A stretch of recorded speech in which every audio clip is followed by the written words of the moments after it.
जय माता दी, जय मां कामाख्या।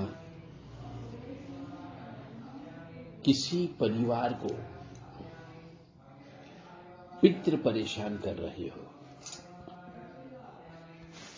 तो क्या करना चाहिए? यह प्रश्न हमसे अक्सर पूछा जाता है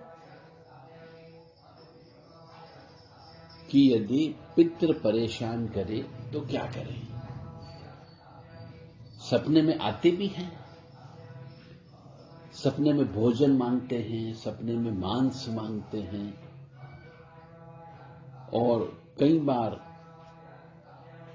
सपने में हमसे कपड़े मांगते हैं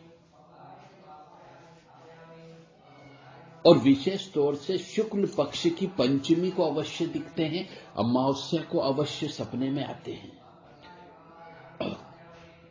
और जब ये सपने में आ जाते हैं तो उसी दिन हम समझ जाते हैं कि अब कोई न कोई नुकसान होने वाला है और नुकसान अवश्य होता है। तो यह इसका अर्थ होता है कि पितृ परेशान कर रहे हैं, तो पितरों की मुक्ति कराना चाहिए। अब पितरों की मुक्ति कैसे हो, कौन कराएगा? कुछ विप्रवर, कुछ पंडित जी लोग पितरों को गया जी ले जाकर के छुड़वा देते हैं, परंतु ऐसा देखने में भी आया है और सुनने में भी आया है कि पितृ गया जी जाते ही नहीं। तो आपका गया जी जाना बेकार हो जाता है, पंडित जी को दक्षिणा देना, दान पुण्य करना सब बेकार हो जाता है। तो पितृ गया जी क्यों नहीं गए? आपने जिन व्यक्तियों को चुना पितरों की मुक्ति के लिए, वो पितरों को आह्वान नहीं करवा पाए। पितरों का आह्वान भी हो गया तो पितरों का बंधन करके नहीं ले जा पाए, इसलिए पितृ गया जी नहीं गए। या फिर कुछ पितृ नहीं चाहते कि हमें मुक्ति मिले। बहुत सारे पितृ ऐसे होते हैं जो मुक्ति नहीं चाहते। वो कहते कि हम किसी न किसी के शरीर में वर्तमान में बैठ करके भोजन पानी ले रहे हैं, तो उस वजह से भी वह मनुष्य, वह आत्मा मुक्ति नहीं लेती है और न तो गया दी जाती है और न ही किसी प्रकार का आपको सुख प्रदान करती है। तो पितरों की मुक्ति फिर कैसे होगी? परेशानी होते रहते हैं, हम पैसे पे पैसा लगाते जाते हैं व्यवसाय में, परंतु रिजल्ट नहीं आता है। हम किसी को अपनी सर्विस के लिए पैसा देते हैं तो पैसा डूब जाता है, हमारी सर्विस में प्रमोशन नहीं होता है। एक ही जगह काम कर रहे हैं तो एक ही तरीके का काम एक ही तनख्वाह पे करते रहते हैं, छोड़ने की इच्छा होती पर छोड़ नहीं पाते हैं। घर के अंदर बीमारियां आती रहती है, घर में कोई बरकत नहीं होती है, घर में कोई हमें सुख आनंद की प्राप्ति नहीं होती है, घर के अंदर उच्चाटन जैसा महसूस होता है, घर में आते से क्रोध की उत्पत्ति होने लगती है, पत्नी से झगड़ा हो जाता है, बेटे बेटी से झगड़ा हो जाता है। ये सब पितृ दोष के लक्षण हैं। तो पितरों की मुक्ति कैसे होगी फिर? यह बहुत बड़ा ज्वलंत प्रश्न है। तो पितरों की मुक्ति के लिए पितृ सूक्त का पाठ लगातार करना चाहिए, या किसी पंडित जी से 1000 पाठ करवाना चाहिए। प्रेत मुक्ति के लिए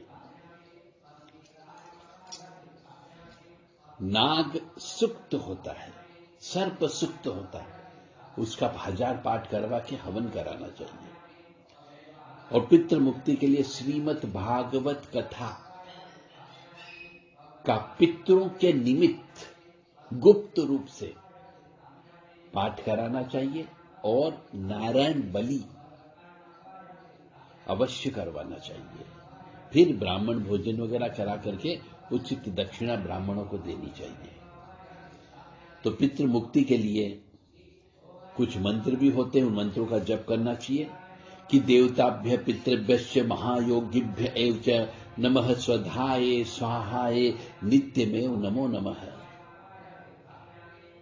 बहुत से पितृ ऐसे होते जो सर्प योनि में चले जाते हैं, नाग बन जाते हैं, तो उनके लिए भी ओम नव कूलाय विद्महे विषदंताय धीमहि तन्नो सर्प प्रचोदयात्, ओम भुजंगेशाय विद्महे सर्पराजाय धीमहि तन्नो सर्प प्रचोदयात्, ओम नव कुल नागाय विद्महे विषदंताय धीमहि तन्नो सर्प प्रचोदयात्।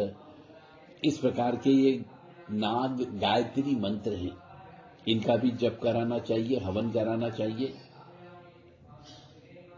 और यदि सर्पों से आपको भय लगता हो, सपने में सर्प ज्यादा आते हो, मतलब पितृ बहुत ज्यादा है इसका अर्थ, तो उसके लिए आपको सर्प के लिए आस्तिक मुनि उनका नाम लेना चाहिए। राजा जन्मेजय के सर्प यज्ञ में विध्वंस होने से सर्पों को जिनने बचाया था, वो आस्तिक नाम के ब्राह्मण मुनि हुए, जो वासुकी आदि नागों के भांजे हैं, तो उनका भी नाम लिया जाता है। यो जरत्कारुणाम जातो जरत्कारो महायशः आस्तिकः सर्पसत्रे वह पन्ननाग योग्यभ्य रक्षितः तम स्मरन्तम महाभागम न माम हिंसीतु महर्थ। तो इस प्रकार से सर्पाप सर्प भद्रम ते गच्छ सर्प महाविषम जन्मे जयस्य यज्ञान्ते आस्तिक वचनम स्मरः।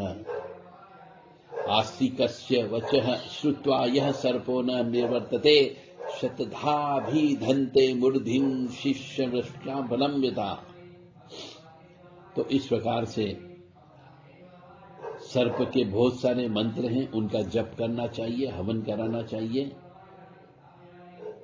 और विशेष विधान से सर्प भय नाशक नारायण कवच है उसका पाठ करना चाहिए, ताकि सर्प योनि में गए हुए बहुत सी आत्मा को मुक्ति मिल जाती है। जय माता दी, जय मां कामाख्या। इस प्रकार से आप पितरों से मुक्ति पा सकते हो।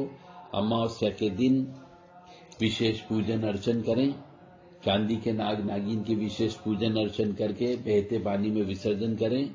और पूजा भी यदि आपको पूजा करते नहीं आती है तो पूजा करने वाले किसी एक्सपर्ट से पूजा करवाएं। अनाड़ी ब्राह्मण देवता से इसकी पूजा नहीं कराना है।